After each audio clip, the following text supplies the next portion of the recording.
আপনার কাছ থেকে ওই টাকা নিছে? দিয়ে আমার কাছে টাকা নিচ্ছে, আমার কাছে টাকা নিচ্ছে 80,000।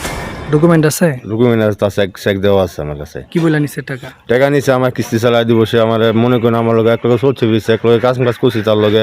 করার পরে মানে বলছে যে হুন আমার টেয়া দে, তুই টেয়া দিলে পরে মনে কর কিস্তি চালাই দেব আমি, তখন তোর কিস্তি সুন্দর চলে যাবো। তখন আমি এক লগে বন্ধু বান্ধব হিসাবে এক লগে চলছি, তার বড় ভাই হিসাবে তারা মানছি যে হ্যাঁ আমার লগে চলে বেরো, তাহলে আমি ফাঁকসাক করি, ফায়ার রান্ধার কাজ করি।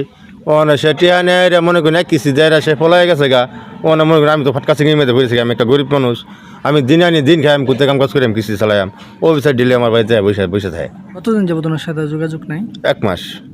এরা মনে করেন কাজ করে কাজ এই রায় বসি।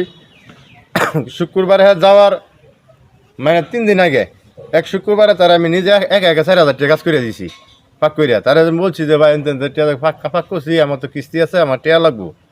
এক করতেছে তুই ঠিক মেরে থাক, আমি তোর এই যে ফায়ার টিয়া লইতেছি, লইয়ের আমার তো কিস্তি টিয়া দেওয়া যায়। তা কিস্তি টিয়া দেওয়া যাইব সোমবার, তার লোক কথা কিস্তি দিব। ওরা আমরাও 20 টাকা আমার ব্যাংকে থেকে ফোন দিছে যে তুমি কিস্তি দাও না গেলে গিয়া।